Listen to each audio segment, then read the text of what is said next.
Welcome back, students. Good morning. Next chapter is constitutional design. Constitutional design is the second chapter of political science of class 9th.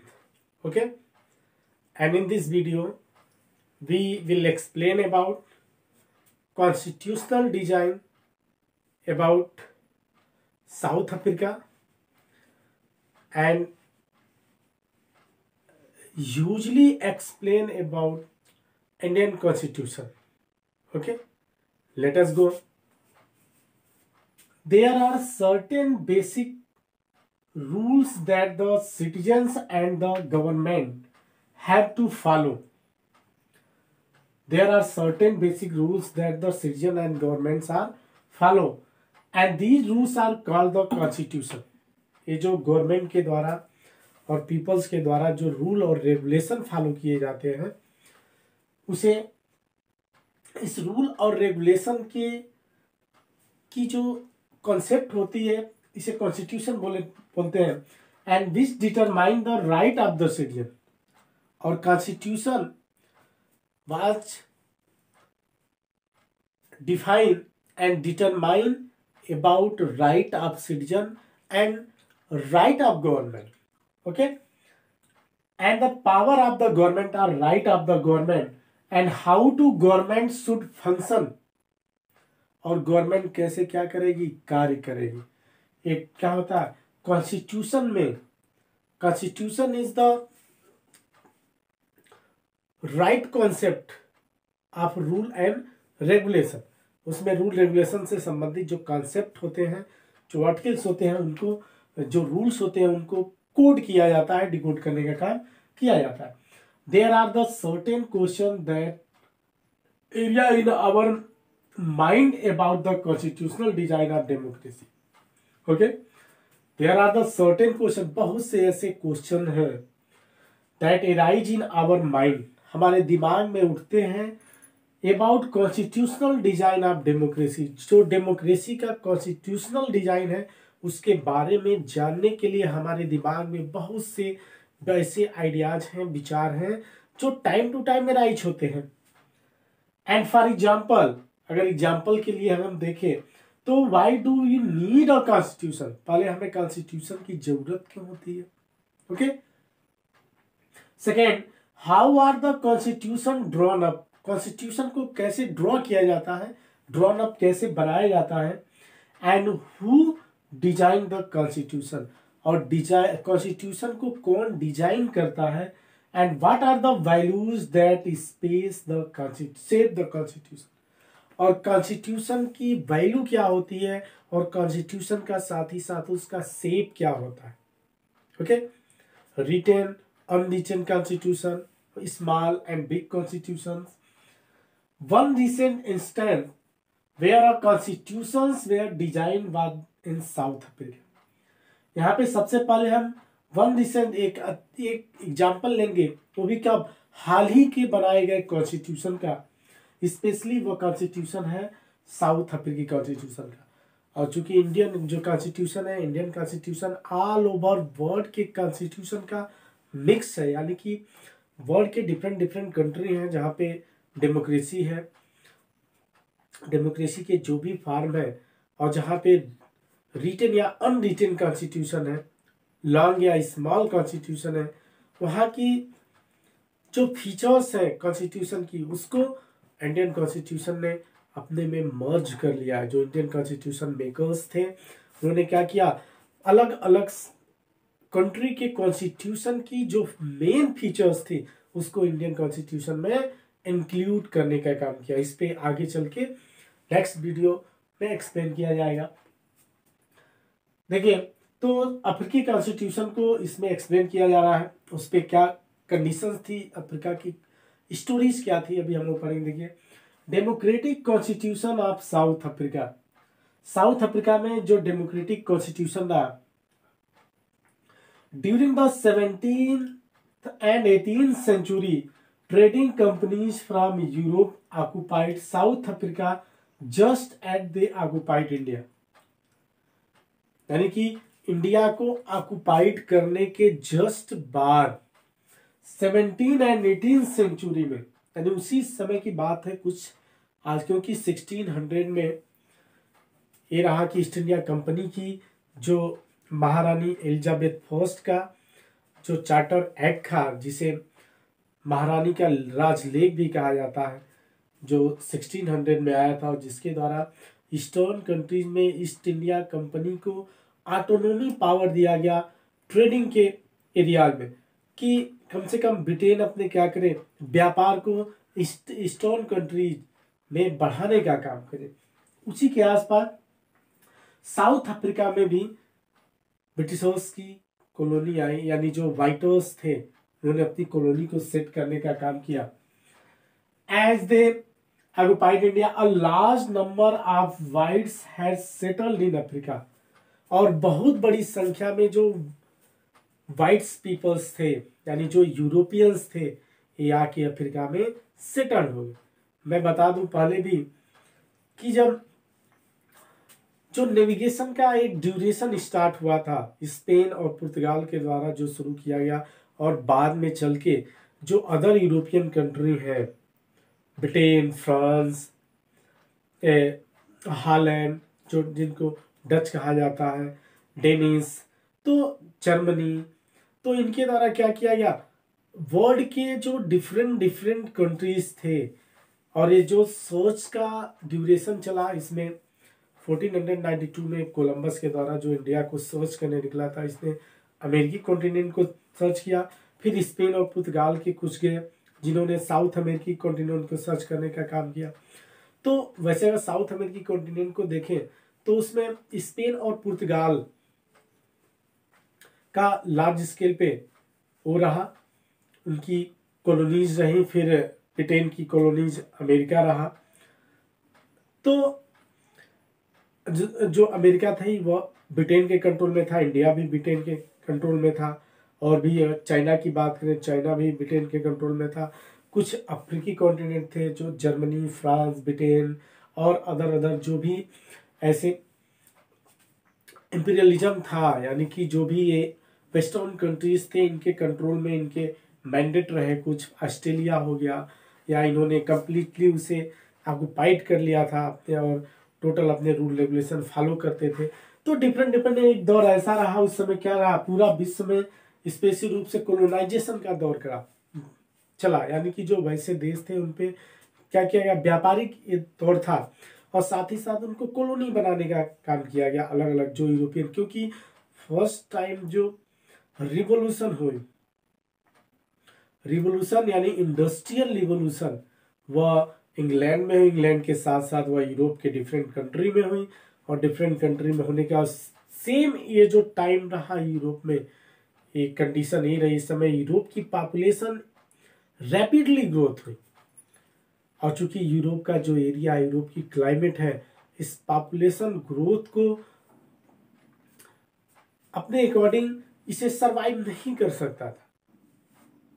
और ये जो as रहा इस समय 17 century का, 18 century का, या रिफॉर्मेशन का भी दौर रहा, जिसे धर्म सुधार आंदोलन भी कहते हैं। ओके, रेनेसा का दौर रहा, पुनर्जागरण जिसे कहते हैं, नई नई विचारधारा, साइंस, टेक्नोलॉजी, रीजन, ये सब इस समय यूरोप में आया। और इससे क्या हुआ, जब और यूरोप की पॉपुलेशन भी बढ़ी, जिससे लोग क्या करने लगे, और इंडस्ट्रियलाइजेशन आने के कारण जो यहाँ पे इंडस्ट्रीज सेटअप हुई, उनके लिए रॉ मटेरियल की जरूरत हुई। और रॉ मटेरियल और यूरोप की क्लाइमेट ऐसी है और वहाँ का एरिया इतना कम है कि उन इंडस्ट्रीज के लिए रॉ मटेरियल को कलेक्ट करना इतना इजी नहीं था। इसीलिए क्या रहा, इन देशों ने अदर कंट्रीज को, दूसरे स्थानों को सर्च करना स्टार्ट कर किया, और इसी में क्या कि इन्होंने अपनी अपनी कॉलोनियाँ अलग देशों में बनाई। जैसा कि आप लोग अगर इंडियन हिस्ट्री को पढ़ें तो इसमें है कि जब ब्रिटिशर्स आए तो सबसे पहले यहाँ पे एक कॉमर्स लेके आए, व्यापार करने के लिए आए, वाणिज्य के दृष्टिकोण से आए, लेकिन धीरे धीरे क्या किया, इन्होंने यहाँ पे अपने पॉलिटिकल पावर को स्ट्रांग करने का काम किया। उसके बाद जो पॉलिसी यहाँ पे और जिस चीज़ों का व्यापार करते, एक्सपोर्ट इम्पोर्ट करते थे, बाद में चल के इंडिया को अपने एक रिसोर्सेस के रूप में कन्वर्ट कर लिया, स्पेशली अपने इंडस्ट्रीज के लिए रॉ मटेरियल कंट्री के फॉर्म में इंडिया को कन्वर्ट कर लिया। ओके, तो खैर ये तो बात की बात है। अब आइए मुद्दे पे चलते हैं। तो इसमें लार्ज नंबर जो वाइटर्स थे ये अफ्रीका में आके सेटल हो, ओके, सेटल हो गए। और आज का जो आप लोग north America continent, specially America का जो प्रेरीज का एरिया है उसमें देखेंगे तो यह यूरोप से गए ही ब्रिटिशर्स हैं या वाइट पीपल्स हैं जो क्या कि आज प्रेरीज एरिया में अपने को सेटल कर लिए। एक टाइम ऐसा था यहाँ पे प्रेरीज ग्रासलैंड एरिया हुआ करता था, घास के मैदान हुआ करते थे, और ये पॉपुलेशन, यहाँ पे कोई पॉपुलेशन ही सरवाइव नहीं करती थी। लेकिन जब यहाँ से लोग गए तो उस एरिया को, चूंकि उस समय इंडस्ट्रियलाइजेशन हुआ था, टेक्निक का डेवलपमेंट हुआ, डिफरेंट टाइप के एग्रीकल्चर इम्प्लीमेंट्स आ गए थे, और आज भी क्या होती है इन प्रेरीज एरिया में हाई लेवल की एग्रीकल्चर फार्मिंग होती है, टेक्नोलॉजी, ओके, जो वर्ल्ड में सबसे हाई है। हर टाइप की मशीनों का यूज यहाँ पे किया जाता है।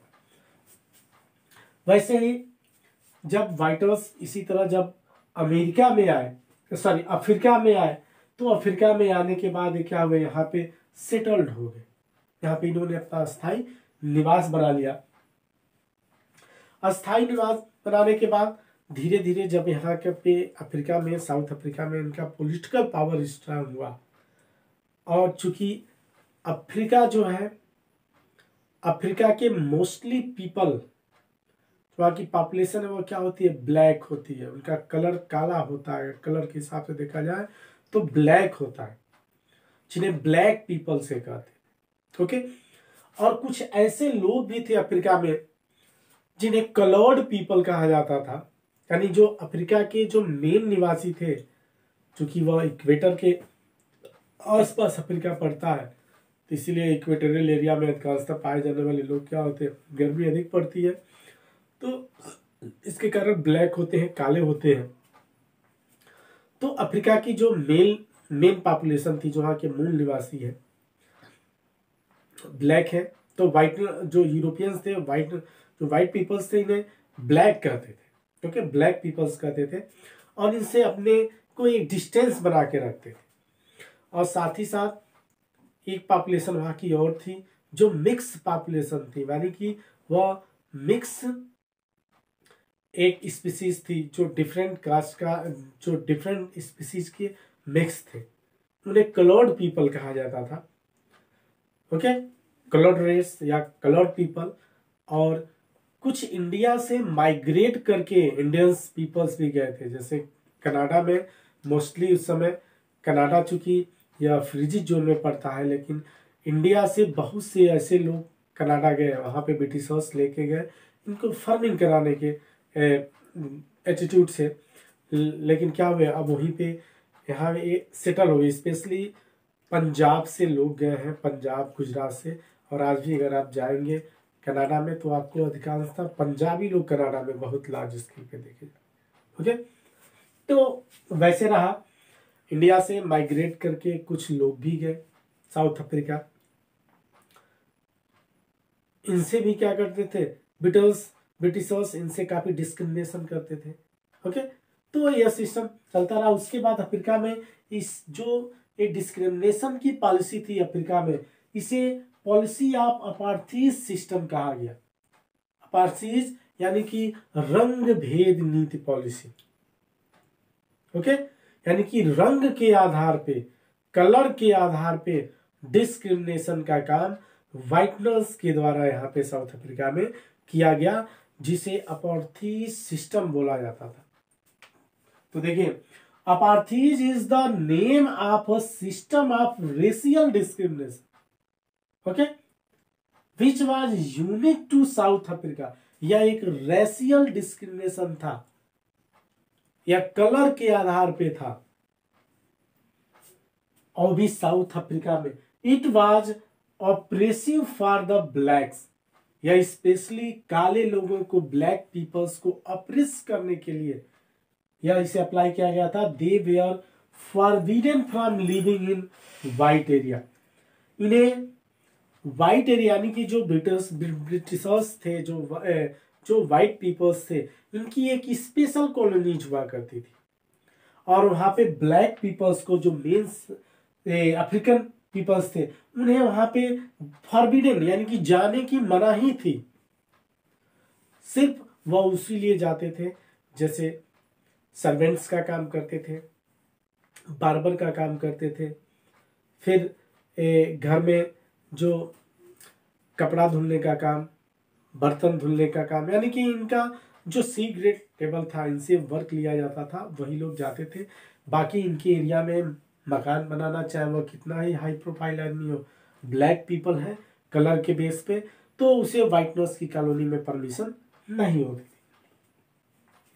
And they were separate place in the train, इन्हें सेपरेट प्लेस पे रहना होता था। साथ ही साथ इनसे डिस्क्रिमिनेशन किया जाता था ट्रेन में, बसेस में, टैक्सीज में, होटल्स में, हॉस्पिटल्स में, स्कूल्स में, सिनेमा हॉल्स में, थिएटर्स में, बीचेस पे यानी कि जो समुद्र का एरिया है, and swimming pool etc for the blacks. Specially black के लिए यहाँ क्या था, डिस्क्रिमिनेशन होता था, यानी जहाँ गोरे लोग रहते थे वहां पे इन्हें क्या थी, जाने की मनाही थी। क्योंकि उस समय जितने मैंने नाम लिया जिन चीजों का, ट्रेन से लेके जो भी हाई क्लास की होती थी, यहाँ पे सिर्फ क्या करते थे, क्योंकि जो वाइट पीपल्स थे, जो ब्रिटिशर्स थे, जो यूरोपियंस थे, उन्होंने स्पेशली इन जो भी इंस्टीट्यूशन थे, जो भी ये संस्थाएं थी, इनका निर्माण अपने लिए किया था, अपने मनोरंजन के लिए, अपने बच्चों के पढ़ने के लिए। ओके, और यहाँ पे एक तो यहाँ की जो सिस्टम थी काफी हाई फाई की थी, लेकिन वैसे जो रिच जो ब्लैक पीपल्स होते थे, इनको भी जाने की, पर इनसे भी बच्चों के साथ या इनके साथ भी वहां पे क्या किया जाता था, डिस्क्रिमिनेशन या अपार्थी सिस्टम को फॉलो किया जाता था। Okay, and who were completely segregated, इन्हें कंप्लीटली रूप से क्या किया जाता था, अलग रखा जाता था, उनसे डिस्क्रिमिनेशन किया जाता था लार्ज स्केल। ओके, जैसा कि जब महात्मा गांधी 1893 में गुजरात के एक व्यापारी दादा अब्दुल्ला का मुकदमा केस लड़ने के लिए साउथ, क्योंकि वह व्यापारी था तो कुछ मैटर साउथ अफ्रीका में फंस गया था। जब गांधी जी वहां से वकालत पढ़ के आए लंदन से, तो गांधी जी से रिक्वेस्ट किया और गांधी जी उसका केस लड़ने के लिए साउथ अफ्रीका गए। लेकिन जब वहां पे जाने के बाद उन्होंने इस अपार्थी सिस्टम को देखा, कलर्ड डिस्क्रिमिनेशन पॉलिसी को देखा, और यहाँ पर साथ ही साथ जो इंडियंस पीपल जो माइग्रेट करके गए थे, उनसे जब डिस्क्रिमिनेशन चीज को देखा, तो गांधी जी वहां पे 1893 से लेके 1915 तक, यानी कि एटलीस्ट आपका 22 ईयर्स, 20 सालों से 20 एंड 22 ईयर्स तक साउथ अफ्रीका में रहे। और उन्होंने क्या किया, वहाँ पे अपने फार्म हाउस खोले, अपना आश्रम सेटअप किया। साथ ही साथ इस अपार्थी सिस्टम के खिलाफ इन्होंने आवाज़ उठाई, और आवाज़ उठाने के साथ साथ वहाँ से अपना जो समाचार पत्र होता था उसको भी लॉन्च किया। और गांधी जी को मेन जो फेम मिली, स्पेशली अपने सत्याग्रह पॉलिसी को इन्होंने साउथ अफ्रीका में ही ट्रायल करने का काम किया, और काफ़ी हद तक यह क्या रहा, वहाँ पे सक्सेस रहा। गांधी जी के साथ भी ये अपार्थी सिस्टम को लागू किया गया, उनके साथ भी भेदभाव किया गया। गांधी जी जब फर्स्ट क्लास श्रेणी का टिकट लेके, फर्स्ट क्लास का टिकट लेके जब ट्रेन के फर्स्ट क्लास के डब्बे में चढ़े, तो उन्हें क्या किया गया, धक्के मार के बाहर कर दिया गया टिकट होते हुए। ओके, तो एक कंडीशन रही। इसके बाद गांधी जी ने इस मुद्दे को काफी उठाने का काम किया, जिससे कुछ समय सफल रहा, लेकिन बाद में चल के यह सिस्टम चलती रही, जो 1994 में इसे अबालिश कर दिया गया। अभी आगे नेक्स्ट बताएंगे। तो नेक्स्ट है आपका जो पॉइंट है, towards a new constitution, new constitution की तरफ जाना। तो न्यू कॉन्स्टिट्यूशन में रहा कि अपार्थी सिस्टम के अगेंस्ट लार्ज स्केल पे प्रोटेस्ट हुए, और प्रोटेस्ट होने के साथ ही साथ क्या था, इसको काफी ब्रूटली सप्रेस करने का काम भी व्हाइटनर्स पीपल्स थे, ओके, जो ब्रिटिशर्स थे उनके द्वारा किया गया। ओके, एंड डिस्क्रिमिनेटरी लॉ बाद में लार्ज स्केल पे जब इसका अपोज किया गया तो लास्ट में कंडीशन ये आई कि जितने भी डिस्क्रिमिनेशनरी लॉ थे उसको एबालिश कर दिया गया। एबालिश करने के साथ ही साथ जो प्रेस पे सेंसरशिप लगाई गई थी उसको हटा लिया गया, प्रेस पे सेंसरशिप को।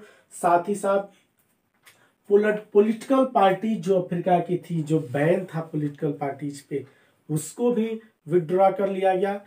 और यह जो चला 1950 के बाद, यानी कि जब इंडिया फ्री हुआ 1947 में, उसके बाद 1950 से साउथ अफ्रीका में इस अपार्थी सिस्टम के अगेंस्ट एक लार्ज स्केल पे मूवमेंट चलाया गया। वहां के एक लीडर्स थे नेल्सन मंडेला।